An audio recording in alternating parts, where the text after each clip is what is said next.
On this episode of the Oklahoma Breakdown with Ikard and Lehman, presented by Riverwind Casino. Okay, OU stuff. Roy Williams in the College Football Hall of Fame, and we've got roster updates. We talk Heisman Trophy finalists, transfer portal madness, Scott Satterfield getting the Cincinnati job, and of course, we give you our winners and losers of the week. Please download and subscribe to the podcast, rate it 5 stars, and write us a good review. Follow the show on Twitter, Instagram, Facebook, and YouTube. Just search Oklahoma Breakdown on any of those, and you'll find us. All right. Our man Michael Hosty will kick this thing off. It's time for the Oklahoma Breakdown. It's a beautiful Wednesday, December 7th, and you're listening to the Oklahoma Breakdown with Ikard and Lehman, presented by Riverwind Casino. Riverwind is Oklahoma City's premier casino experience, and there are so many reasons why Riverwind is consistently voted OKC's #1 casino, but it all starts with their amazing variety of gaming thrills and excitement. Riverwind's beautiful award-winning environment plays host to more than 2,800 of the latest electronic games with a huge selection of table games, including blackjack, blackjack match, roulette, and Teddy's favorite, craps. No matter what your game, Riverwind has it in spades and hearts.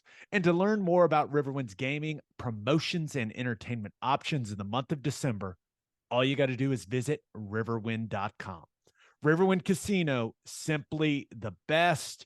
Now, we're recording this Wednesday morning. Please leave us a 5-star review and a nice comment. Ted, you're fresh off a trip from Vegas. How we doing, man? How we feeling?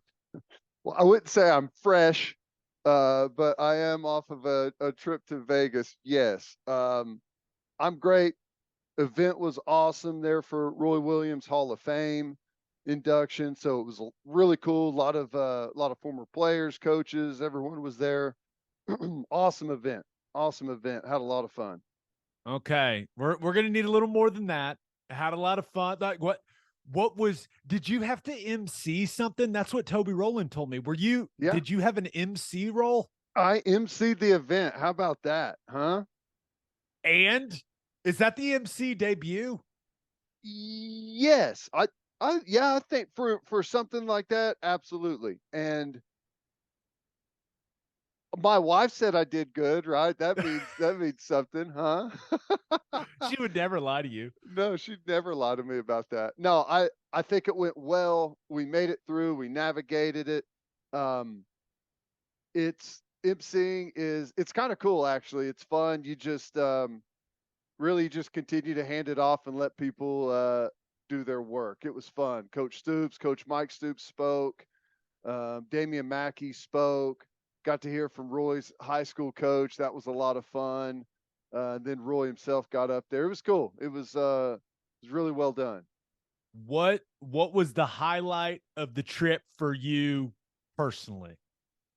Uh, that event, seeing a bunch of old teammates and hanging out with those guys, chopping it up a little bit.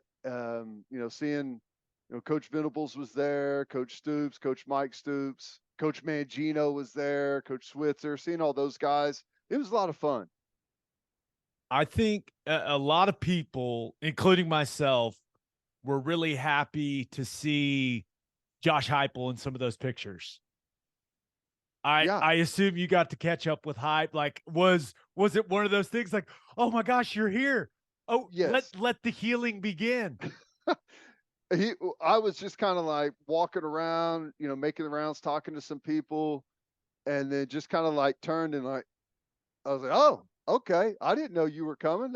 It was awesome to see him there. Yeah, it was great. A bunch of his like the guys that they kind of came in and I guess he was a junior college guy, so not necessarily came in together, but started that transition period together. We're all there, and it was cool to catch up with him, talk about the season some, and he, in typical Heupel fashion, he's pissed about the games that they lost. I was like, dude, what a season! That was awesome. He's like, yeah, well, wasn't as good as it should have been.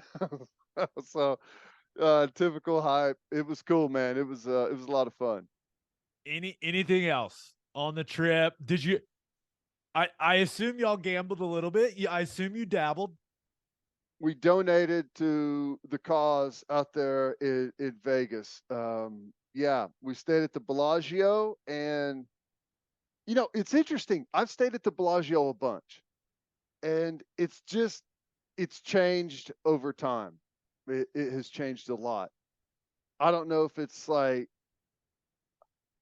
I don't know. We could go into that in depth, but it's like a different feeling than there's ever been there before. Usually there's like a lot of energy, like the tables are popping. There's like they got, you know, they're forcing drinks on you as you're playing and gambling, right? Like it's not like that anymore. It's not. You have to actively track down the waitresses for drinks and stuff. It's a different feeling. It's weird. Yeah, I feel like Vegas still not quite all the way back Yeah. from Yeah. from my trips here in the last couple of years. But I will say that breakfast place at the bottom of the Bellagio is legit. I forgot what it's called, but it's fantastic. Well, so is room service. I may or may not have had breakfast in the room at about 3 a.m. every night. So, no big deal. It's not breakfast if you're still awake and it's That's 3 right. a.m., dude. That's not breakfast. That doesn't count.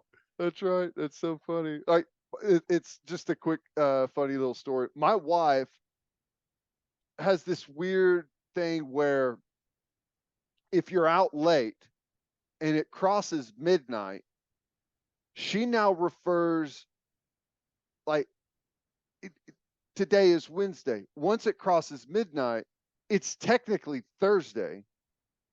So she refers to it as Thursday. Everyone else on the planet still, it's Wednesday and still until you go to bed and wake up the next day, right? That's Correct. how I operate. And with the time change and everything going on out there, like it was we had like these moments where she's like, so what are we doing today or something? I'm like, what do you mean? It is always it's Monday until we go to sleep. Okay. So you're messing my head up right now.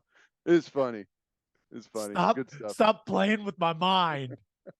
Oh, that's good. Well, I'm glad. I'm glad you had a good time. And I know you hate when I do this, but it is the annual reminder. National Football Foundation. What the hell are you doing? Get Teddy Lehman in the College Football Hall of Fame. Now that Roy Williams is in, you should be next, my friend. I know you get uncomfortable when I bring this up, but it is what it is. You're one of the best college football players that we've seen. That's what the whole thing's supposed to be about. Put this man in the College Football Hall of Fame.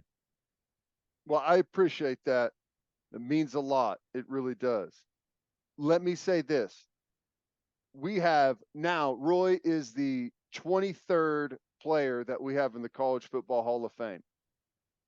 We still have 4 Heisman Trophy winners yet to be inducted, countless All-Americans and award winners. So we've got, I think this is going to be a routine thing happening for quite some time for Oklahoma. There's going to be a lot of guys getting inducted here in the near future. So we'll see. I'm at the back of the list.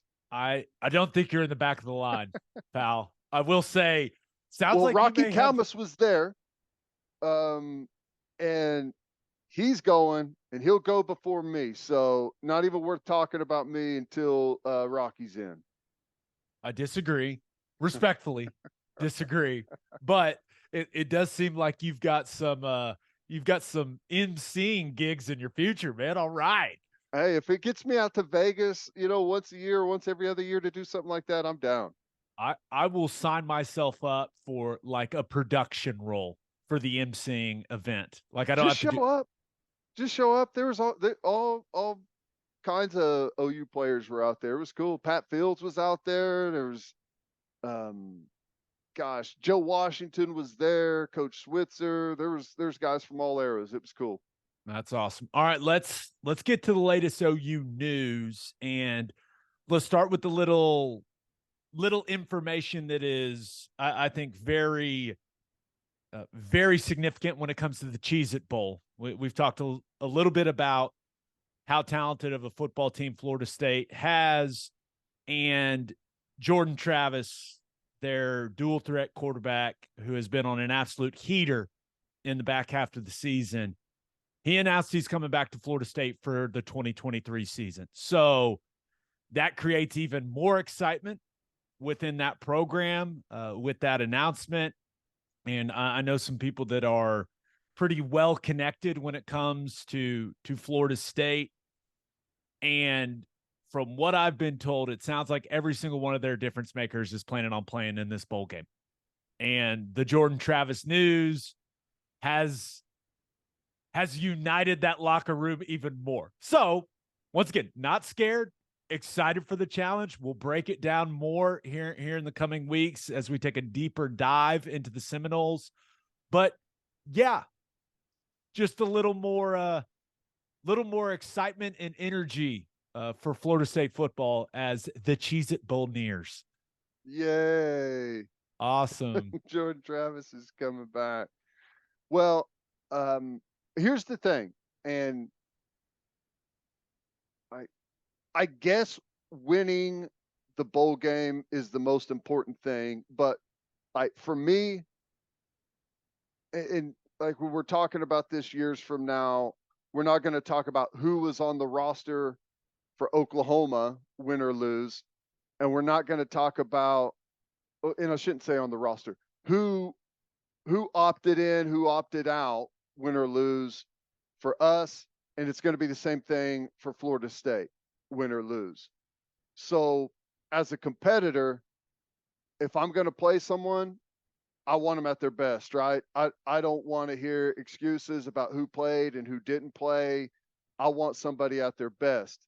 Now, that's obviously going to present a much more difficult challenge for us because I don't think we're going to be 100% with all of our difference makers playing in the game, but you got to find a way to navigate that and still go down there and get a win because this going to be a big game for us. And I know that Florida State has some momentum and Jordan Travis coming back builds on that. Well, we need some momentum ourselves. And, I think we've got some good stuff working in the transfer portal and obviously in our signing class. So this would be big for us to be able to capitalize for our momentum moving forward as well. Yeah. Yeah, there's no doubt about it. And as far as kind of waiting to hear whether some guys are going to play in the bowl game or not for Oklahoma, I talked to Marvin Mims this morning, and they're still waiting on their feedback from the NFL Draft Advisory Board. They have not gotten their grades back. So you think of some of the guys that may have a decision to make, whether or not they will turn pro, which I think will determine whether or not they play in this game. They have not received that feedback yet after sending in their stuff to the NFL. So I don't know when that's going to come. Marvin said they sent it in late November, and they were told it would take 2 to 3 weeks.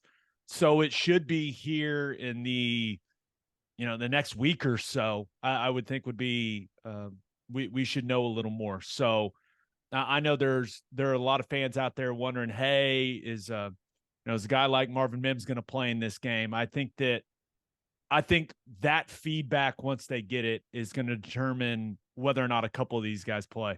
Do you have a just gut how it feeling is on Mims, whether he'll play or not? I think if he gets a first or second round grade back, he'll go. That is my feeling, and not playing the bowl game, because, and you really can't blame a guy, right? If you get that kind, you talk about, second round money, Mr. Second Round. Ha.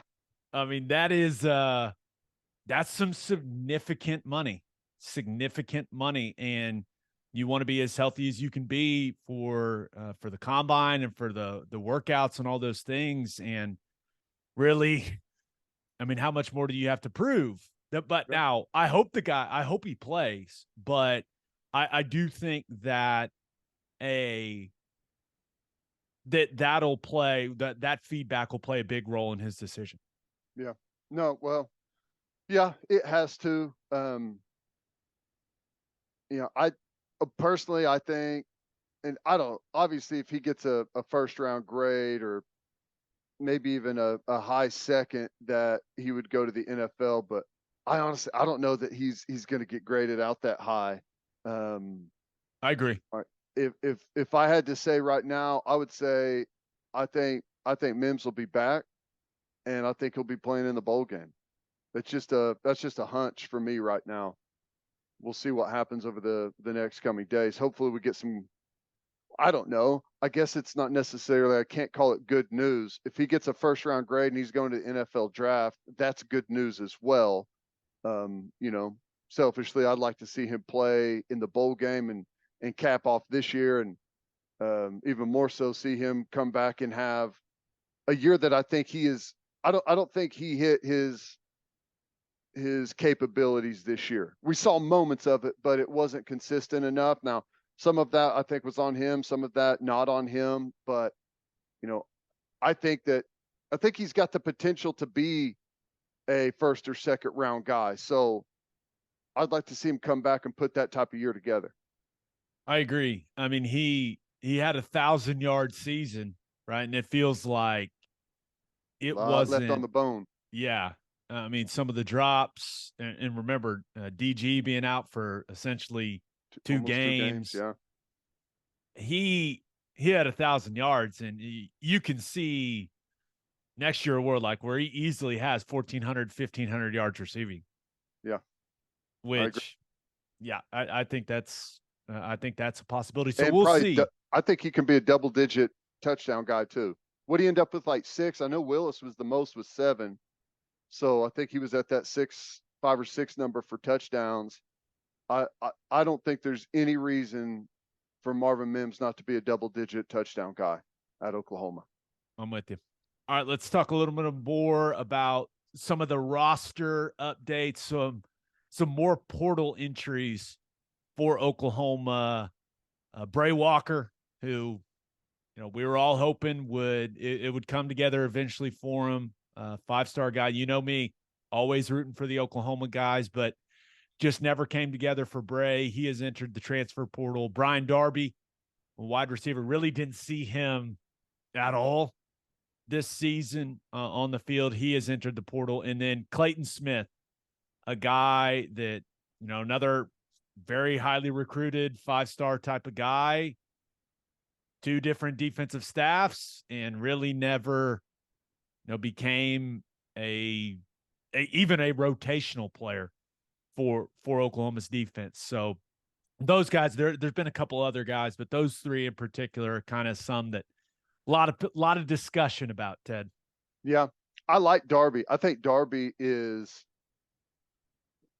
he's a guy that should go in the portal, because I think he's a very capable wide receiver. Think he can do some good things, super athletic, good kid. I don't blame Bray Walker at all. If he wants to go and get on a roster and, get some playing time, he can probably play at quite a few places just because of his size. The guy is just gigantic. And then, a guy like Clayton Smith, a lot of potential. He's got some really good size, but you're just not going to get on the field here unless you can be where you're supposed to be. I handle all the checks, and I know there's a lot of mistakes, and the starters, I'm not trying to sit here and say are perfect and know exactly where they're supposed to be the entire time, but you've got to be way more consistent mentally to be able to make the field here. But he's a guy that can play at this level. Absolutely. Clayton Smith can, and I think will play at this level. Yeah, it'll be interesting to see where he lands. But with him, because I think a lot of OU fans look at him like, oh, another 5-star that really amounted to nothing here in Norman. I mean, at some point, like, you can blame the coaches and all that, but like it's got to be like you have to motivate yourself as a player, right? Like when you have the physical tools that he's got, you should be on the field. You know what I mean? Yeah. Like you should have worked yourself onto the field. And it was two completely different defenses, two different edge coaches, two different defensive coordinators. And so is it the coaches? Like Right. all of that change happens and you're still not on the field. Like at some point, no, it's on the player. Yeah. And he, he was the guy that was given opportunities. I remember back in the spring, he was one of the guys that was, they were putting him out there quite a bit, letting him get a lot of work. And I don't know, just the opportunities diminished as the consistency wasn't there. So maybe a change of scenery will do him some good. Never know. Yeah. I think it will. Okay. Now this is the transfer portal stuff is still pretty new. How do we handle this on the podcast? Because you've got, we'll clearly talk about the guys that have entered, but now you've got guys announcing that OU has offered them when they're in the portal. Like, do we cover all the people that are saying that OU offered them in the portal? Like, what do we do here, man? I don't know. I guess if there's someone of note that has been offered or that we think there's a really good chance, perhaps. It's kind of hard. It really is. You don't know what's going to stick, what isn't. It seems like you get whenever you recruit a kid out of high school, there's like a 2.5 year, like, it's a bit of a roller coaster ride. Some guys commit early and then, maybe they have some second thoughts and then they come around late. Some guys don't, they show a lot of interest and then they commit late. Some guys show interest, never commit, go somewhere else. Like, we get all of that condensed into like a 10-day period with the transfer portal, right? It's like, oh my gosh, Oklahoma's offered me. I think I'm going to go to Oklahoma. And then you don't hear anything. And it's, oh yeah, that guy went to Miami or wherever, because, there's so many guys out there that it takes a while for all of the different staffs perhaps to get around to you. And you got to weigh all those options pretty quickly. So I would say with the portal stuff, unless we feel really good about it, maybe not, maybe we won't rush into it, but I don't know. Yeah. Let's just go with the rumors. There are rumors. Here are some of the rumors. Austin Stogner, grad transfer. A lot of people think he can end up back in Norman, which would be pretty interesting, right? With going to South Carolina. What do we think about that? Listen, they can use tight ends, right? Braden Willis is going to be moving on. I don't expect Daniel Parker to be in the picture, and I don't even know what year he's in anyways. Like I assume his eligibility is exhausted, but it wouldn't hurt. I love Stogner. I think he was great. I think he was underutilized. And then obviously whenever that injury happened, he didn't bounce back from that. And understandably so. It took a long time, lost a ton of weight, ton of muscle, and was a really dangerous, scary situation. I don't know where he is now. I didn't see much of what he did at South Carolina. So I don't know where he is physically, but the dude is a huge target, has great hands, an adequate enough blocker. He's not going to be Braden Willis, KO on backers on that zone insert play, but I think he's a capable inline blocker. But I mean, he's like, we don't have anyone at tight end right now. So I think if Stogner came in and gave you some experience there, I think worse things could definitely happen at tight end. Yeah, especially you got some young tight ends I think they feel good about in Helms and Llewellyn, but never hurts to have some veteran leadership in that room. So we'll see. I think he's The new thing is like being crystal balled. I'm told Yes. that's a thing. Yep. He is being crystal balled to Oklahoma. So we'll see. That would Okay. certainly be an interesting storyline if that all ends up working out. Okay, a couple other ones. Indiana's got a good edge player. Uh, I think it's Dasan. I hope I'm saying that right. McCullough, 6'5", around 230 pounds, can absolutely rush the passer. I would like for him to come to OU. Dove into some of his highlights from Indiana. We could use that guy, no doubt. Stud. Absolute stud. Now, I believe his dad was a coach at Indiana. Is that right? I Is that I don't know. wrong? Could be Um, right. Could be he wrong. had No he clue. had some type of connection there to that staff. Um, but he's hitting the portal and he's a stud, absolute stud. 6'4", you 6'5", 230 plus pounds, can run.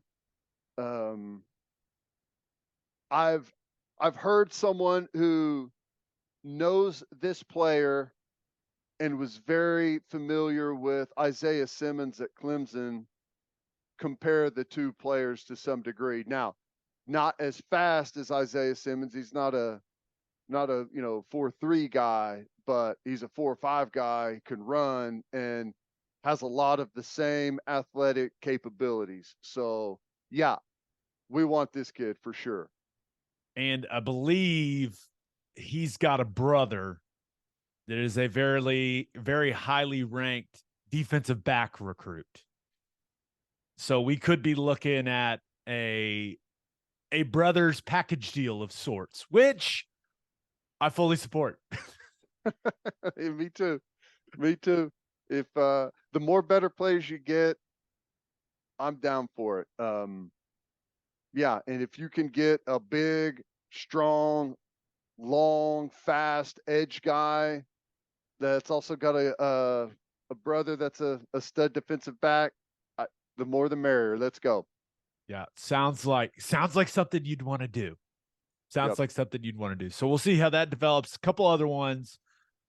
Sooners appear to have offered Alabama defensive back transfer, or he's in the portal, Kyrie Jackson. And then they also offered a guy that you and I really liked heading into the Kent State game, their stud wide receiver, Dante Cephas. The interesting part about Cephas is Kent State head coach Sean Lewis going to be the offensive coordinator for Deion Sanders at Colorado.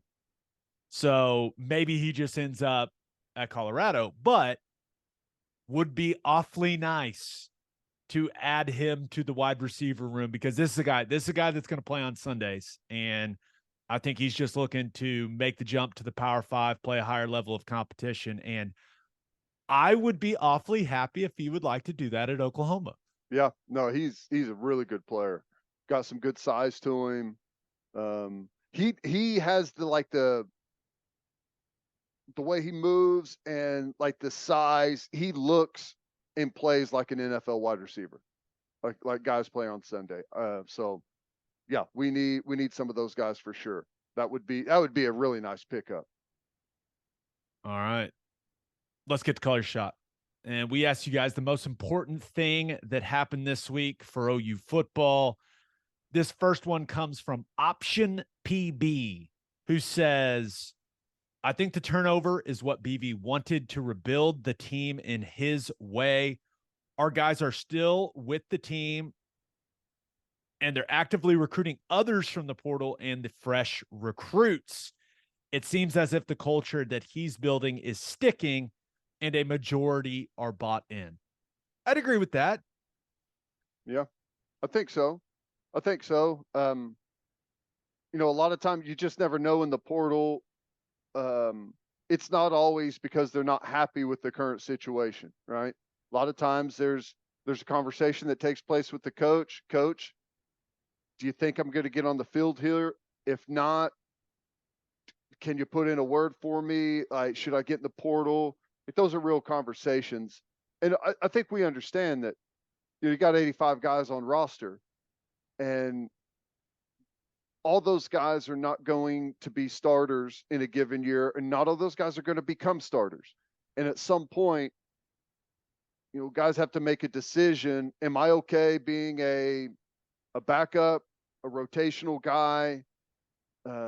Maybe not even that. Maybe only a special teams player or a scout team guy. Am I okay with that, or do I want to go, somewhere maybe transfer down and get some playing time? I mean, that's just a real situation that every guy has to go through and face and make that decision. Some guys will stay. They want to be at Oklahoma. They've been a fan. They've made friends in the program and around the school, and want to live there, so they're going to stay no matter what. Other guys want to play some football and will transfer down to get carries or play quarterback or get some tackles, whatever it is. So it's reality of college football, even more so these days. Yep. This other one comes from Big Mike on Twitter, who says Jackson Arnold is still committed. It isn't even close. The transfer portal will even itself out. We will bring back close to what we lost. This year, we have seen the difference between good QB play and great QB play. Jackson Arnold is that guy. He is. Funny story. I get on my flight to Vegas. My wife's in front of me. I'm carrying like both of our carry-ons, like shuffling through the aisle to try and get to my seat. And I hear, "Hey Teddy, is that Jackson Arnold kid? He's still coming to Oklahoma, right?" And I look over, and there's Coach Switzer sitting about 10 rows back, middle seat. I'm like, "Oh, hey, Coach. Yeah, he's still coming, man. As far as I know, he'll be here." And he's like, "Good. That's a good thing." It is a very good thing. He Great. continues to tear it up there in the Texas playoffs. But yeah, that is the QB situation. I'm fully anticipating Dylan Gabriel coming back, right? I think that now I don't think there's been any type of formal announcement or anything, but that's my expectation. I'd be surprised if he didn't, especially with Jeff Lebby staying, like not getting a head job anywhere, staying as the offense coordinator. So I feel like we're going to feel much better about the quarterback situation heading into the next season than we did about it heading into this season. Yes, I think so. Yep. Nothing is guaranteed though. We've had that conversation. You never know what you're going to get. Everything that we've seen up to this point, makes you feel like Jackson Arnold's going to be a hell of a college football player. And until I see otherwise, that's what I'm feeling. Yeah. I like that. I feel better. I feel good. Yeah, good. I think the transfer portal and this recruiting class is not done. There's still some big names out there that they have a really good chance to bring in that could make things look even better. So I think there's a 100% chance our roster is much stronger in January than it was the previous January. I would be very surprised if the overall talent of the roster has not been upgraded. I think it's going to be, and it should be upgraded rather significantly if they can land some of the guys that they think they've got a really good shot in the portal, and then keep this recruiting class. And like you mentioned, it adds some more to it. Yeah. Yep. Just a quarterback spot. All right. If Jackson Arnold shows up and in spring is as advertised, and at a minimum gives you a great backup quarterback, and who knows what could be above that, you're instantly a much better football team just right there. Yep. All right, birthday shout outs time. Happy 10th birthday to Harper Crutchfield. Happy 21st birthday to Jacob Meyer. Happy 39th birthday to Nikolai Deboltashikov. All right. Nicely Is that done. right? Deboltashikov? Deboltashikov. Yeah. Yeah. Nailed I it. think you nailed it. Happy 56th birthday to Kirk Small. Happy birthday to Braden, the club champ, Clyde. Nice. There's got to be a story behind that one. And a couple late additions. Happy 39th birthday to Destiny Hollingsworth. And happy 40th birthday to Everett Cook. All right, let's get to the college football roundup. But first, the only place to stop when you're road tripping is Love's Travel Stops. Love's has over 600 locations in 41 states, offering 24-hour access to clean and safe places. Whatever your road trip needs are, Love's has it. Fuel, fresh food, all the snacks and drinks, including, yes, my favorite, Java Amore. That coffee is fantastic. Love's also has you covered if you forget your phone charger or headphones. They've expanded their mobile to-go zone so you can grab any of that stuff there. Make sure you download the Love's Connect app for exclusive offers from today's most popular brands. The Love's Connect app also includes a route planner and store locator. When you see that red neon heart on the highway, stop in and say hi at Love's Travel Stops. For a full list of what Love's has to offer, visit loves.com. Opolis Clothing is the exclusive home for all of our Oklahoma Breakdown merchandise. If you want to live your life in buttery soft comfort, go to opolisclothing.com. That's OPOLIS clothing.com and use promo code TED, TED, for 10% off your entire order. You still get a discount on all the OU and OKC Thunder gear as well. That's opolisclothing.com. Use promo code TED for 10% off. Buttery soft and 10% off. And make sure you send your kids to Bishop McGinnis Catholic High School. Bishop McGinnis Catholic High School represents a tradition of educational excellence in Oklahoma City. Grounded in a faith-based education, students prepare to meet their potential with an individualized academic path that strives for success. Bishop McGinnis offers a college prep curriculum that includes 22 AP courses, participation in OSSAA athletics, where they've won over 100 state championships, and numerous clubs and organizations for students to join and grow. If you want to provide the best possible educational and spiritual development for your children, contact Bishop McGinnis Catholic High School or visit bmchs.org. Financial aid is available. All right, National College Football Roundup. Let's start with the Heisman Trophy finalists.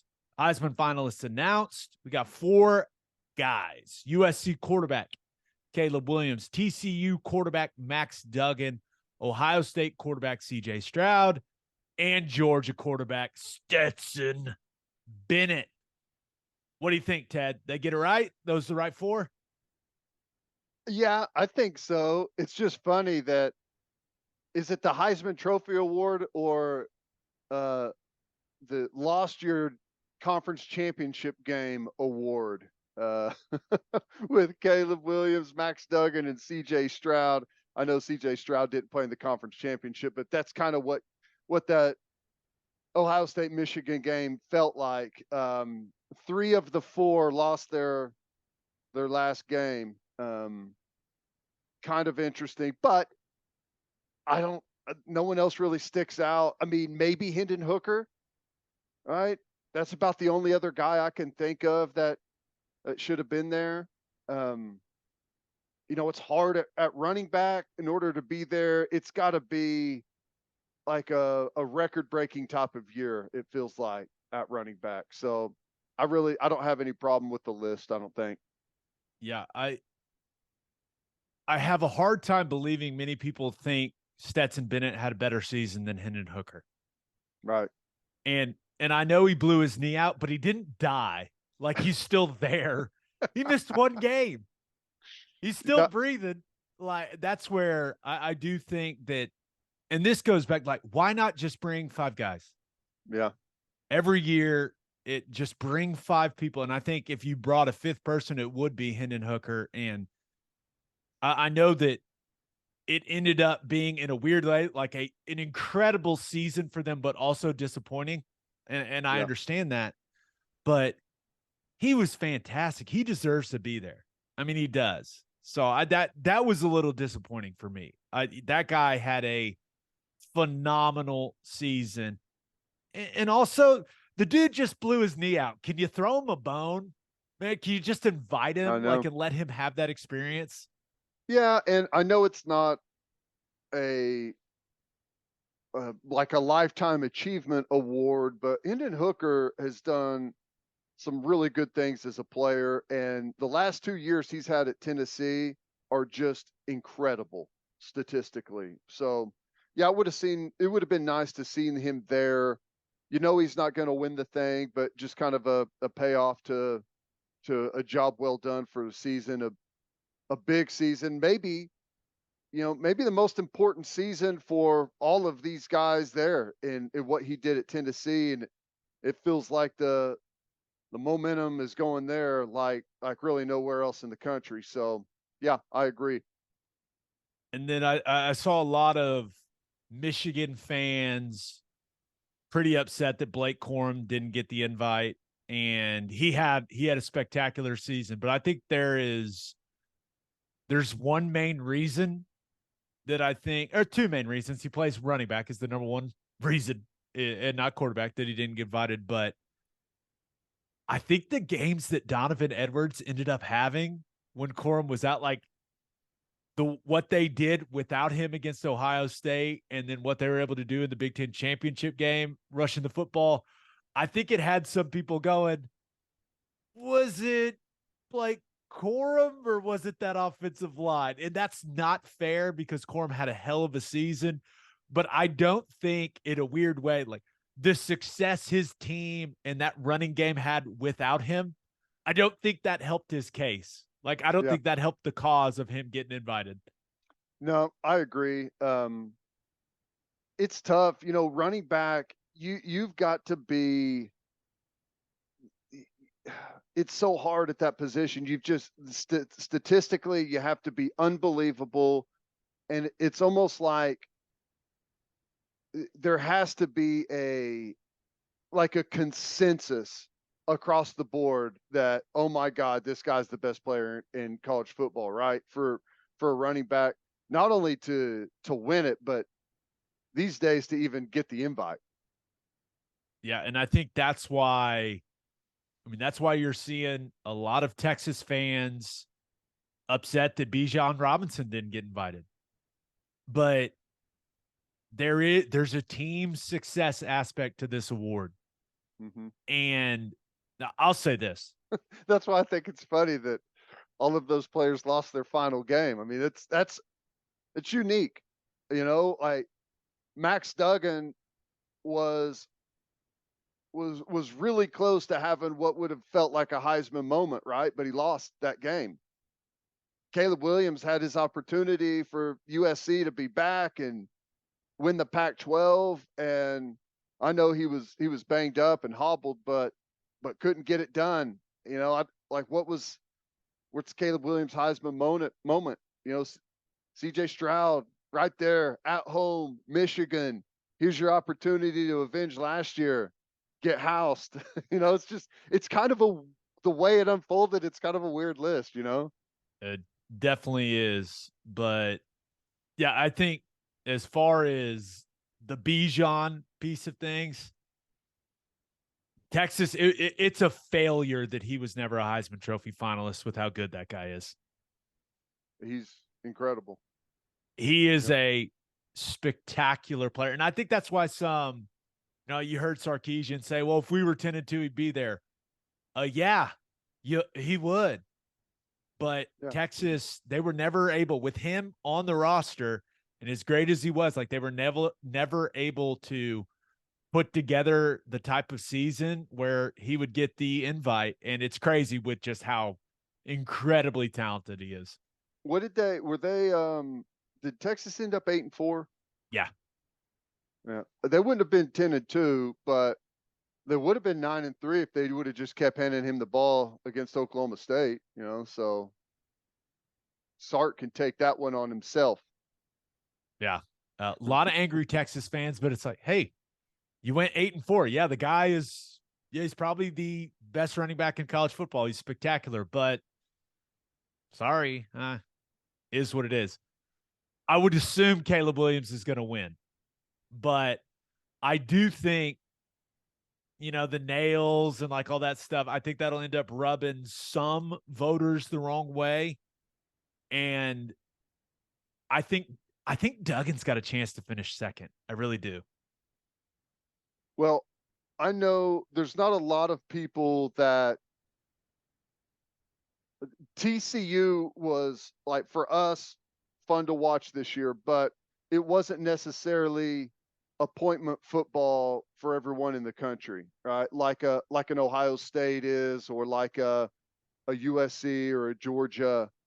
But whenever he had everyone in the country watching on, that championship Saturday, that morning, that's the type of performance you want to have, right? And I know they lost the game, but it was so good and so gutsy that a lot of people came away from that game like feeling better about TCU and feeling better about Max Duggan than they had all season. So I I'm with you on that. Like the timing for him to play like that and that moment was great.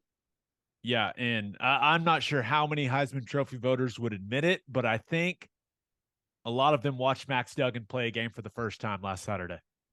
Yeah. And they saw that Probably. and they're like, this guy's awesome. And what who called the game? I'm trying to remember who called the game, but they referenced it. He's exhausted out there on the field. They talked about his heart surgery that he had. Maybe, at first they thought he was never going to play again. You know as well as I do, they love a story, man. Whenever they can present something up there at the podium, that's there's a lot to it. Yeah, that was ABC's number one crew, man. Yep. They did game day, did the whole thing. So it is it's going to be interesting. I still think Caleb Williams wins, but I think Max Duggan may have a chance to finish second, which is pretty damn cool with everything that young man has been through. Okay, it's one of the craziest times of the year in college football. Portal season is upon us, and with portal season comes the QB carousel, baby. Let's fire it back up, Ted. Here we go. Spencer Sanders entered the portal. A lot of people wondering, hey, is it NIL opportunities? What's going on? A lot of players entering the portal there from Oklahoma State. I think that fan base is getting a little restless with the whole thing, but I've got a theory. Okay. Their offensive line was terrible. He's getting away from those guys. And there's some people like, hey, Casey Dunn and the way the offense is being ran. No. Quarterbacks don't like playing behind offensive lines that stink. They don't. So I think he looked at it and went, yeah, I'm going to see what my other options are. Like I truly believe that. I mean, he took a beating this year and they couldn't run the football. And it was all on him. I don't blame the guy for being like, you know what? I've done everything I could do here in 4 years. Let me go see if I can land somewhere where people can actually block for me. I know the talking point around quarterbacks is always, who's he have as weapons, right? Weapons matter far less. It's not even close compared to offensive line. If you're a great quarterback and you've got a great offensive line, you'll make weapons out of pretty much anyone that they put out there on the field. If you don't have a good offensive line, it doesn't matter who the weapons are a lot of the times. Like you can't establish drives, you can't run the football, you can't set things up, constantly scrambling for your life. So yeah, and here's the other thing, like he's put in a ton of time there. He's played a bunch of really good football. I don't question, I guess, him feeling like maybe a change would do him some good, and whether it's give him some better exposure or what, I don't know. But I don't know. For some reason, I'm not shocked that he's doing it. Although, like typically when they have a quarterback, like you connect him in Oklahoma State, like he's been there so long, you feel like that's where he would finish, just because of how big of a deal he is there. But I understand on the other side that a change in venue, maybe for a year, could do him some good. Yeah, and I think he's probably looking around going, man, we may not may not be any good next year. Yeah.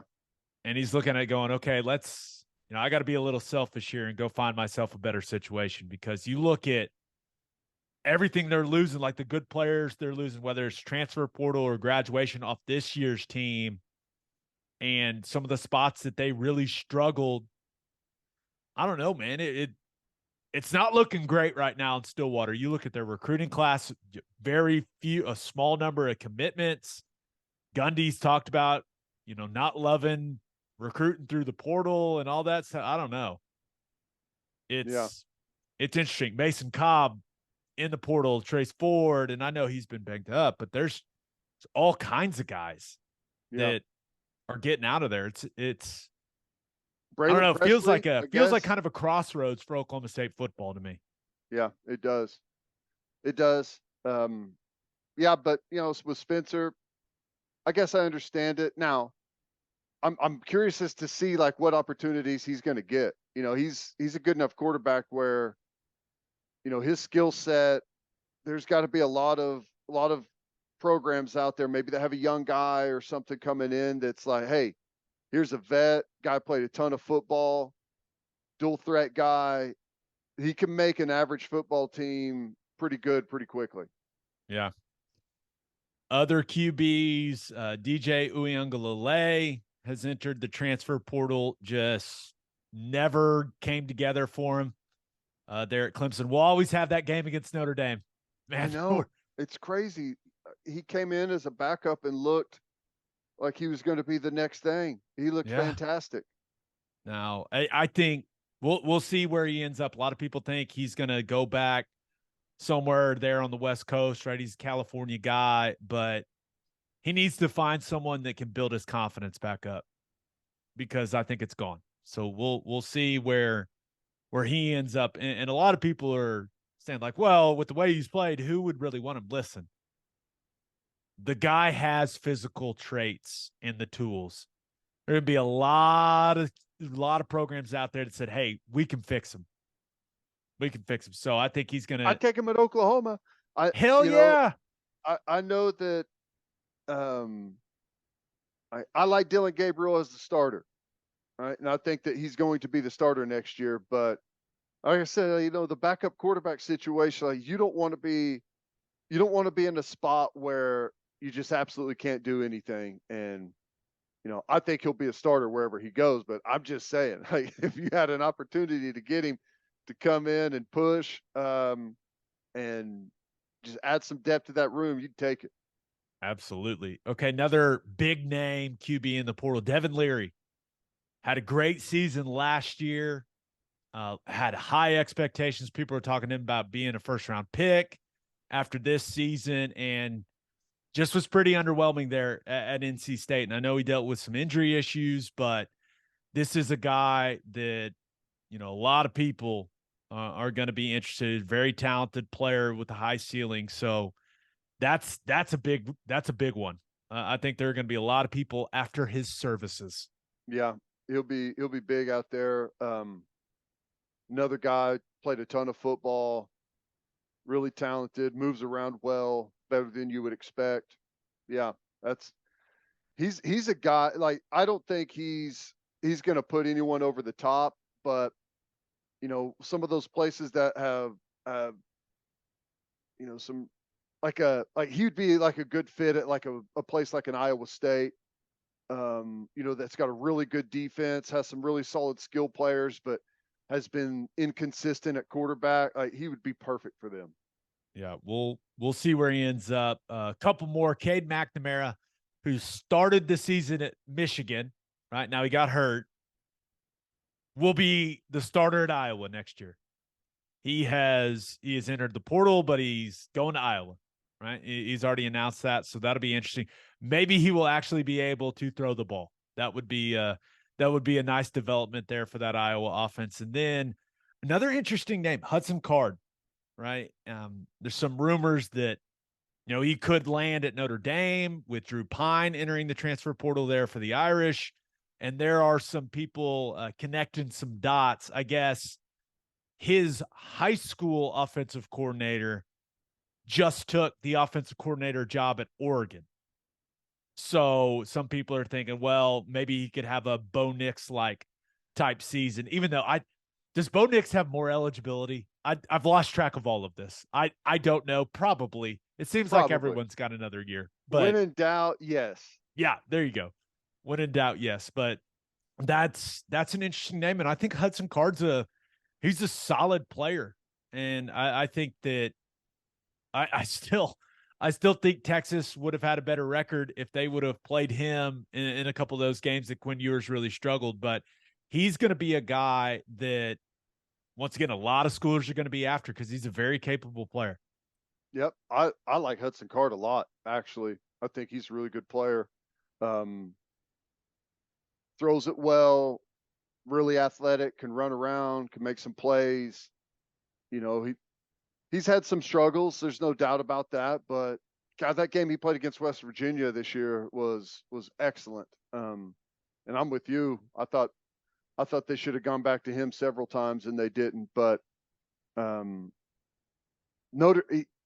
if Notre Dame could get Hudson Card, that would be a home run. I think he'd be the best quarterback that they've had there in a long time. Yeah. Okay, one last thing I wanted to talk about, and it is because, it kind of affects Oklahoma next season with Cincinnati making the move into the Big 12. The Cincinnati Bearcats, they lose Luke Fickell, right? He takes the Wisconsin job, and they've hired Scott Satterfield. So you lose Fickell, who I think everyone would agree with what he was able to accomplish there, was the best coach in the history of the school. He's got the program at the highest point it's ever been at. And you go and hire a guy that has gone 25-24 at Louisville. And I know he was really successful at App State. I get it, but man, this seems underwhelming. I know. What are the chances that Cincinnati wasn't getting the interest that maybe they thought, or even I thought they were going to get out there? I find it very hard to believe that they didn't have a lot of really good coaches interested in that job. Yeah. Like whether it's big time coordinators or, former head coaches that are serving as coordinators right now or serving as, associate head coach role. Like, did they call Gary Patterson? I don't know. That's the only thing about that hire that makes me think that the interest wasn't there, is because I feel like, just like you said, underwhelming. I feel the same about it. Now, maybe they see something there that the formula is going to work perfectly. I don't know, but I kind of felt the same way. And I felt that my first thing is maybe they didn't have better options. Like, I just wonder if they kind of rushed it. Yeah, maybe. And how some coaches are when it comes to, wanting to stay focused, finishing out the season with the team. I don't know. And, I asked around a little bit, and I guess Cincinnati's leadership was a big fan that Satterfield was the coach when App State went from the FCS to the FBS, right? When they made that transition. And they liked that he had that experience with them moving to the Big 12 next season. But I thought they were going to hire someone really good. And maybe it ends up working out really, really well with Scott Satterfield there at Cincinnati, man. But I saw that and I was like, huh. Because the most alarming thing for Cincinnati fans has to be how excited Louisville fans are that he's leaving. Right. And I know it came out Louisville's getting Jeff Brom to come home, right? He's leaving Purdue. He's coming back to Louisville. They're going to pay him handsomely to do so. So, I mean, they're basically partying in the streets there in Louisville because Satterfield has left. If I'm a Cincinnati fan, I'm not feeling very good about that. No, I'm not either. Yeah, it feels like with the way, unless there's something that Luke Fickell knew, and like there's a reason that he bounced, and Wisconsin's a really good job. It's a better job than Cincinnati. I'm not saying that it's not. It felt like with the massive influx of money, the kind of what the Big 12's future is, and how open it's going to be there at the top. I feel like it still seemed like kind of a surprising move from Fickell. Unless there's something underlying there that we don't know about that makes people not want that job, I feel like they could have definitely gotten someone better. Ted, you want to Hate to take a say that. guess of who Cincinnati will be playing in the Wasabi Fenway Bowl? Ooh, who's that? They'll be playing Louisville. That's why So they got it. They wanted the inside intel, right? yeah, this is all because Cincinnati really wants to win their bowl game. 4D chess. Now that is thinking ahead for the Wasabi Bowl. They're actually going to fire Satterfield after it. Oh man, Just a weird hire. Like it is. Hey, a lot of times guys get hired and we're like, oh, home run hire, and it doesn't work. Right. So maybe Satterfield will get that thing, or we'll keep it at the level that it's at and even take it to another level in the Big 12. We'll see. But yeah, not exactly the bombshell hire that I think a lot of people that are connected to that Cincinnati program were hoping for. Nope. A bit of a shocker. Yeah. All right. Let's finish up with our winners and losers of the week. But first, it's football time in Oklahoma, people, and there's nothing better to drink at the tailgate than Clubby Seltzers. Clubby Seltzers is an Oklahoma company that's already winning national awards because their product is delicious. It tastes exactly like a club special, but it's a seltzer. And they're not just for tailgating either. They're perfect to drink on the golf course, by the pool, after mowing the lawn, whatever. If you haven't tried Clubby Seltzers yet, go grab some. You won't regret it. Clubby's first variety pack is out. They got new flavors in there. They got a new can. Find a place near you that has Clubbies. Visit clubbyseltzers.com. And attention business owners, you need Insurica in your life. Insurica is one of the country's largest insurance brokers with 30 offices throughout Oklahoma, Texas, and the Southwest. Insurica is able to customize programs by accessing the latest information from many insurance carriers. They compare and contrast coverage offerings and pricing in order to design a cost-effective, comprehensive program to meet your business's specific needs. Insurica's clients become best-in-class businesses by working with Insurica's team of advisors to manage risk. Purchasing insurance is only one way to protect your business. Best-in-class businesses win by avoiding a loss in the first place. If your business partners with Insurica, you'll save huge amounts of money and take back control of your total cost of risk. I'm an Insurica client, and you should be too. If your business wants to be best in class, connect with Insurica at Insurica.com. That's INSURICA.com. As always, Ted, kick us off. Who do you have as your winner of the week? Well, you got to go with the money. Aaron Judge. Whoa. Huge deal, which, it's interesting. We talked about Lamar Jackson and the betting on yourself and how that hasn't seemed to have gone well as of right now. Well, Aaron Judge bet on himself as well. In the spring, the Yankees offered him a contract worth $210 million.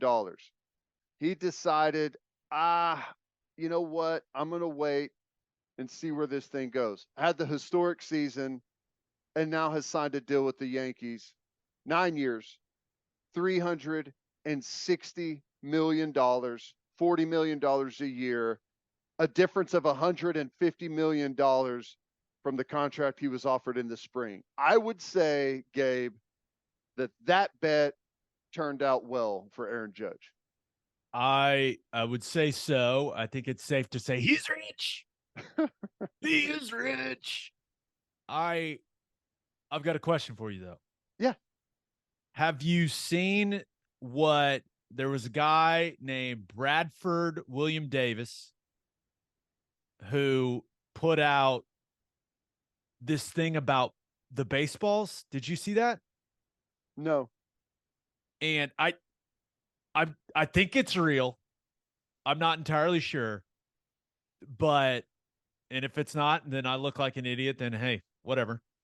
But somebody did like a study of the baseballs that the Major League Baseball used this season, and like some of them were really dead, some of them were absolutely juiced, and then there was this type of ball they called the Goldilocks, right? Not too warm or not too hot, not too cold. They called it the Goldilocks.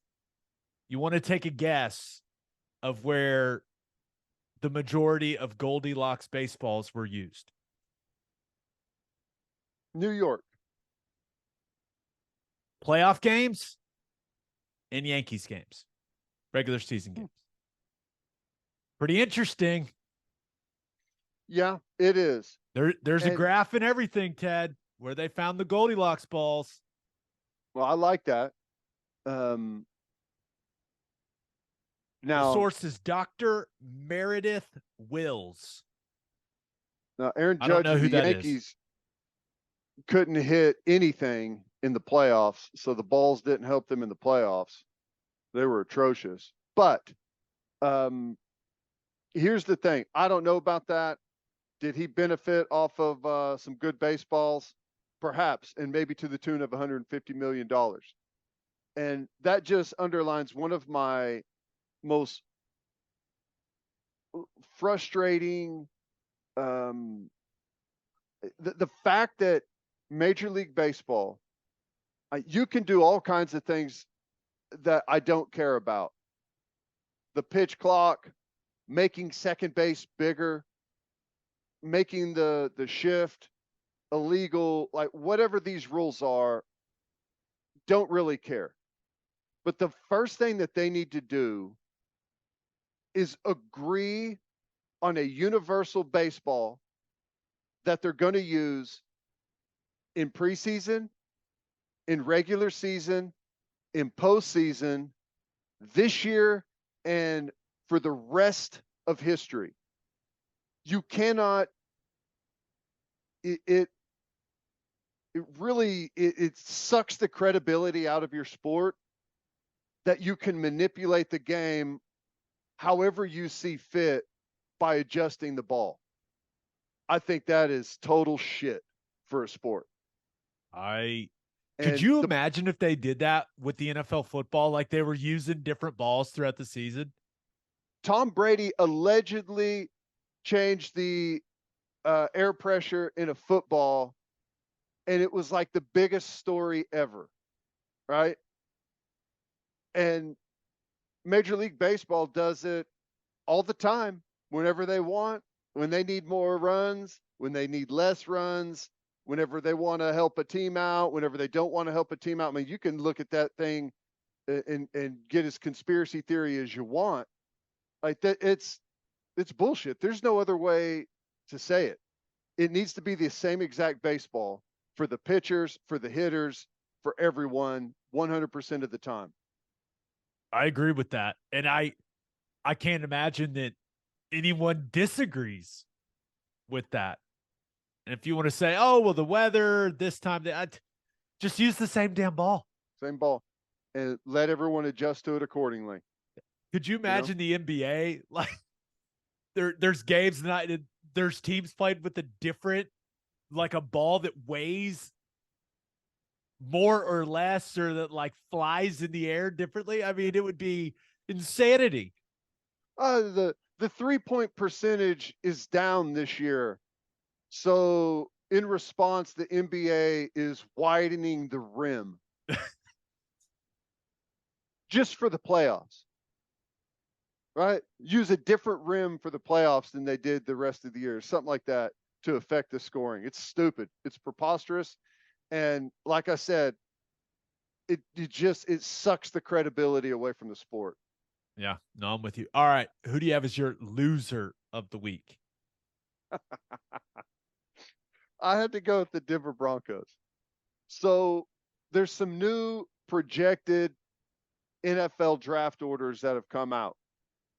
And the top 5 go like this: Houston 1, Chicago 2, the Rams 3, the Broncos 4, and the Carolina Panthers 5. Houston's most likely going to be number 1, of course, Chicago number 2, Rams 3. But the Rams do not have that pick.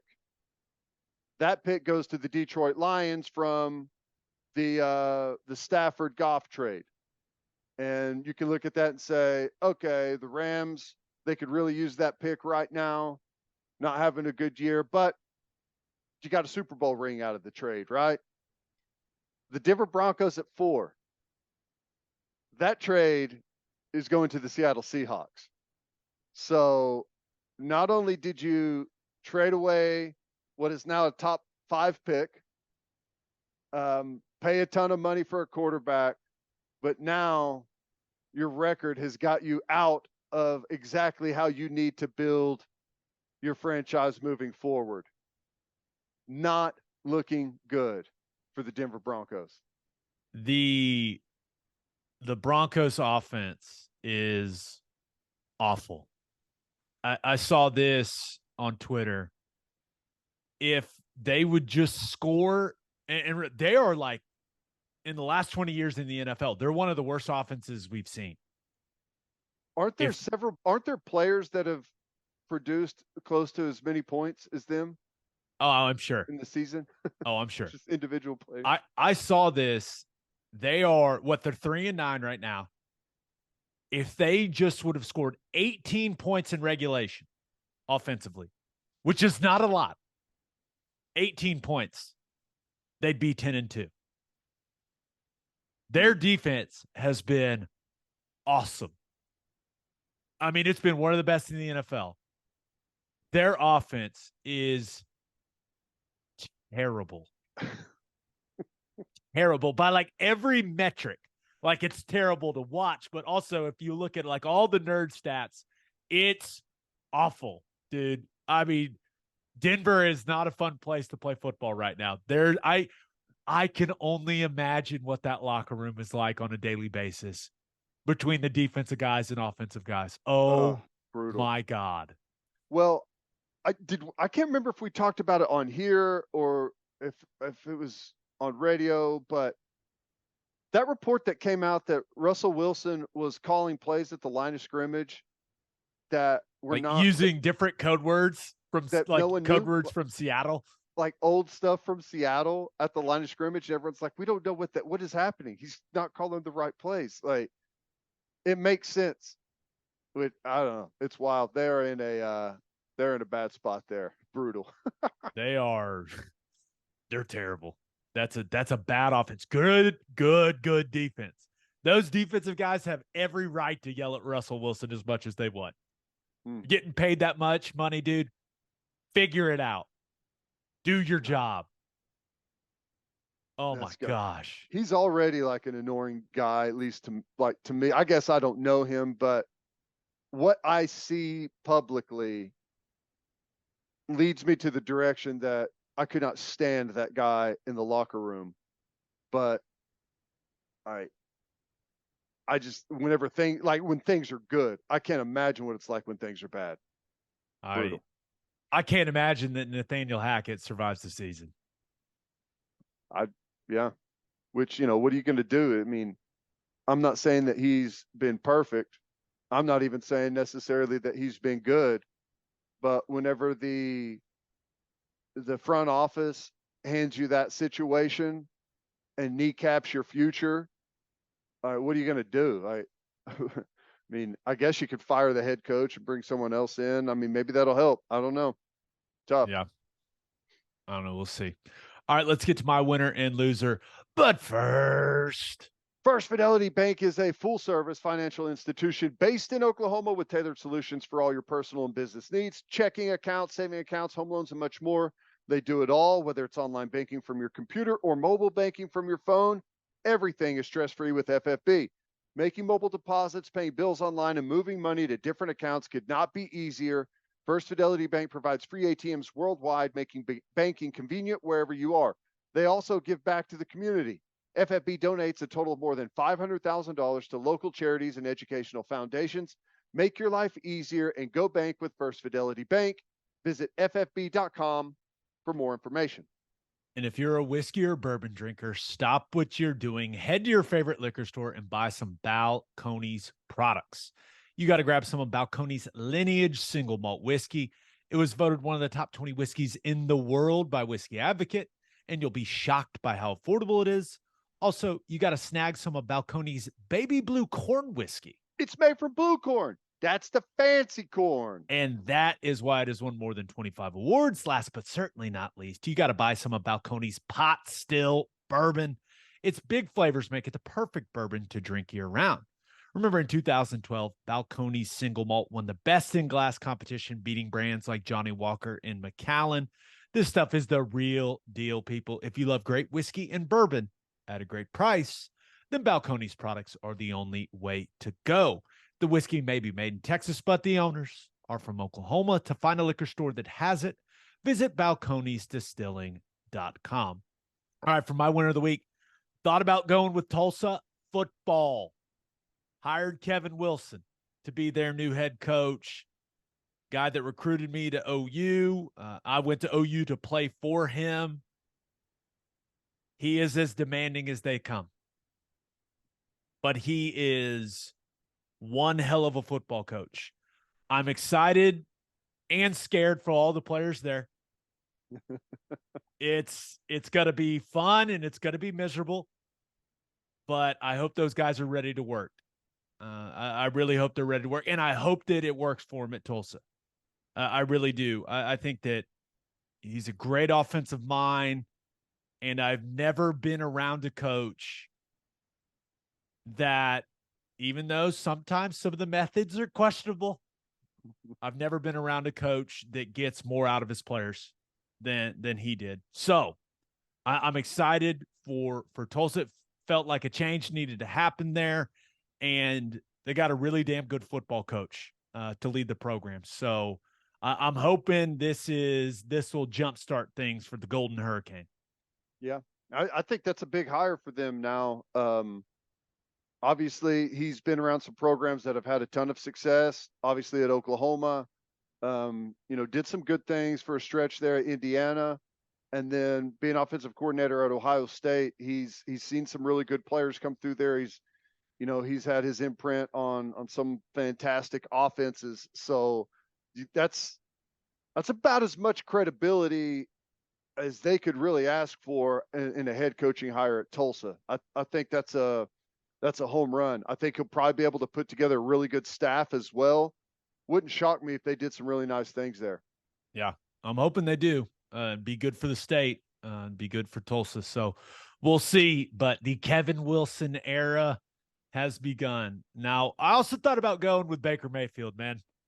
Claimed off waivers by the LA Rams. Now, their offensive line is not good. They've had so many injuries, but it sounds like he's having to learn the playbook in like 2 days.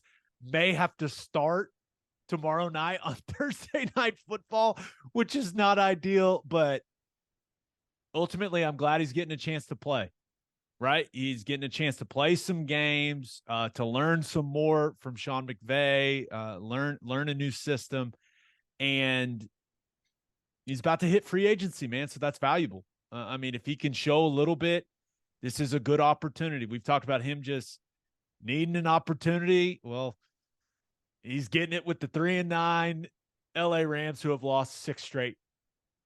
Yep. Not ideal, but hey, a chance is a chance. An opportunity is an opportunity. Yeah, I love the opportunity for Baker. I'm under no. I don't think they're going to go win a bunch of games, but I think Baker and Sean McVay are a really good pair. Both super high energy guys. Sean McVay, I know a lot of people get enamored with the youth. He's not young when it comes to coaching. he has as much experience coaching and being around the game as anyone in the game in NFL. He's been in the league since he's like 18 years old. Knows everything about it. Has a fantastic mind for the sport. He's got experience that he can draw from of, having to insert a quarterback on short time. I think this is just a really good opportunity for Baker to soak up some stuff. Like, this is the best offensive mind that he's been around.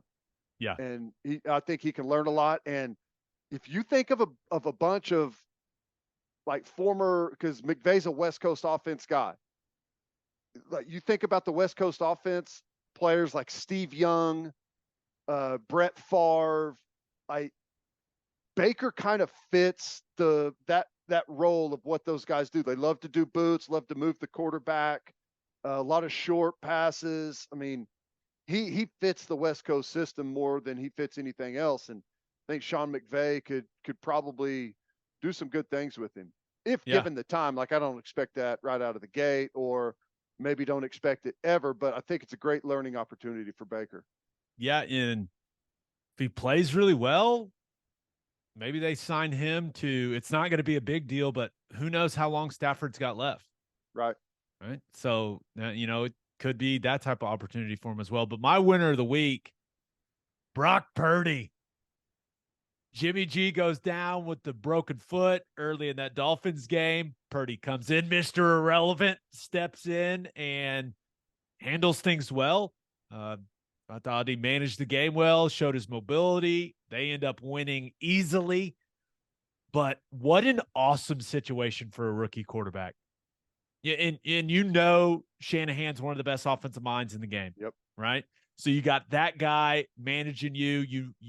You trust him to play to your strengths and maximize those strengths as a player.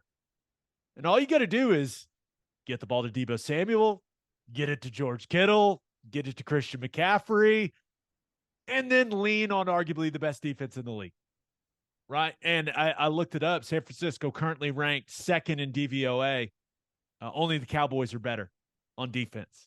So you're a rookie. You're getting to start for a really good football team who's going to go to the playoffs. Just get to manage the game, lean on the defense. Like, life is good, man, if you're Brock Purdy. Like, what an awesome opportunity for him. It is. It is an amazing opportunity. And he's got some really nice ability. And I know Shanahan is going to call it this way, but he needs to know that this is not about him. All right. Like, you start scrambling around trying to do things out there and have one of those god awful turnovers that we know and love you for. That's a recipe to go right back onto the bench and perhaps never play in the league again. Just distribute the football. We don't need you to do anything special. If it's not there, throw it away. That's it. Punt it. Let the defense go to work, man. Don't get spun around in a circle and pulling it over your head for one of the weirdest pick sixes you'll ever see. Yep, that is cool though. Some of those plays are coming, but he looked good, moving around well, and a lot of people throwing out the nickname. At one point, I looked at Twitter and trending was Big C Brock, and the C word rhymes with Brock. Really? We got kids that listen to this. A lot of people write in, say, "Hey, would you cuss less?" I listen with my kids, which we do not cuss a lot on here, by the way. But so big C crock Brock. pot guy, huh? Big crock pot guy. He's got a new recipe out there. Is that what you're telling me? Yeah. Croc minus the R, old Big C Brock. That was trending on Twitter for quite some time, actually. So. You could trend for worse reasons. Yeah. So we'll see how it works. And Jimmy G, some news about that injury: clean break, no ligament damage in that foot, not a Liz Frank situation. Bones are all still lined up properly, I guess. So they don't think he'll need surgery, but we'll see if he's able to get back for the divisional round or the NFC Championship game or something like that if if they're able to advance that far. But looks like the Brock Purdy show right now, man, Good. which is interesting. Rare situation whenever a broken foot is good news, the news Yeah. you're looking for. Yeah. So, yeah, we'll see. All right, for my loser of the week, thought about going. Did you see this with the Titans? Yeah. Titans GM Jon Robinson fired. And listen, I know they got smacked by the Eagles the other night. Like, I get it. And I know A.J. Brown, who he traded away, had himself a day, right? I get it. But they've won the AFC South 2 years in a row. They were the number 1 seed in the playoffs in the AFC last season. They're in first place in the division right now. Is it just like, this is strange, right? To fire a GM when your organization has had success like that? Like, there has to be more to it, right? You would think. I don't know. And a lot of it may have to do with like some of the AJ Brown stuff beforehand. Like there's been some lingering issues there. I don't know. It is interesting. Like I'm curious to see the direction they go with it. Do you think that Vrabel wants the Belichick model? He could just want complete control, and maybe that's it. But I mean, when the organization is having the type of success the Titans are having, like, normally the GM does not get fired. I know. So I don't know if this is there's got to be more to it, man. And it could be Vrabel say, "Hey, I want all of it. I want to control everything." And maybe that's it, but I don't know. I saw this. I was like, wait, what the hell? And I went and double checked. I was like, yeah, they were the 1 seed last year. Yeah, they've won the division 2 years in a row. They're in first right now, but I don't know. It's interesting. With success comes expectations, but I don't know. It does seem odd. We'll probably learn a little bit more about it. It wouldn't shock me if Vrabel gets total control of it, but yeah, I don't know. They seem to love him. So yeah, we'll see. But I also thought about going with Luke Fickell, because we all had thought and we're kind of told that Jim Leonhard was staying on board, right, as the defensive coordinator. Well, it turns out Jim Leonhard comes out yesterday and says, actually, the bowl game's going to be my last game. I'm moving on. So what we thought was a massive move for Luke Fickell to retain him on that staff, he's actually losing Mr. Wisconsin off the staff, which is, I don't know what Leonard's going to end up doing, but that's what we thought was going to be huge for Fickell. Is now it's like, oh man, that's a bummer. Yeah, that whole situation is interesting. A lot of ins and outs, a lot of what have yous to that one. There's it's heated in Madison right now. I'll just tell you that. There's a lot going on up there that is that's got a lot of people upset. Jim Leonhard, one of them. Athletic director, one of them. Staff, Fickell. They got a mess going on. It's wild. And frankly, I'm shocked how poorly Luke Fickell has at least started off handling the transition. Has not gone well for him. We'll see if he can put the pieces back together, if you will. Right. We shall see. But my loser of the week, we don't talk about Kyrie Irving much on here. We tend to stay away from his antics, but Nike officially ended it, man. They came out and said, hey, Kyrie Irving is no longer a Nike athlete.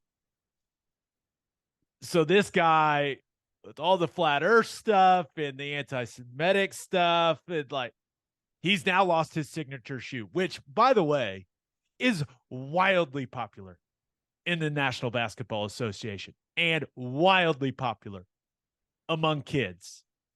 So who knows how much money he's cost himself in endorsements in salary. This dude, it's one of the weirder things we've ever seen in sports. And his line of like his signature sneaker is like the second most lucrative line for Nike after LeBron. And done. I mean, his time in Boston, the way that it's gone in Brooklyn, like all the stuff off the court, dude. It's all so strange, man. Well, So strange. there was a lot of people that were hinting about this way back whenever he was at Cleveland, like that he's going to be impossible to deal with. And I don't know, it's turned out a lot like those folks predicted way back then. It's strange, such a talented player, got one of the best handles we've ever seen. It's just wild. Now, hey, I guess maybe if you're Kyrie, here's an opportunity to launch your shoe line on your own if you want to, but I don't know. Methinks you can only cut off so many people in big positions and important positions before eventually there's no more opportunities for you. Yeah. Whenever there's a lot of distraction that comes with what you're there to do, which is supposedly play basketball. Yeah, he has been quite the distraction. Listen, man, the guy is extremely skilled. It's really fun to watch him play basketball, especially when he's cooking. But when you talk about mismanagement of a career and loss of potential earnings, oh boy. Brutal. Lot of zeros. Lot of zeros. On that note, episode 273 in the books. We'll have a new podcast that'll drop Monday. Just a reminder, you can hear Teddy from 3 to 6 on 94.7 The Ref. You can hear me from 2 to 5 on Sirius XM Big 12 Radio, channel 375. Hope you all have a great rest of your week. Enjoy an awesome weekend. And until next time, we appreciate y'all for listening. Do what you always do, Oklahoma. Take care of each other.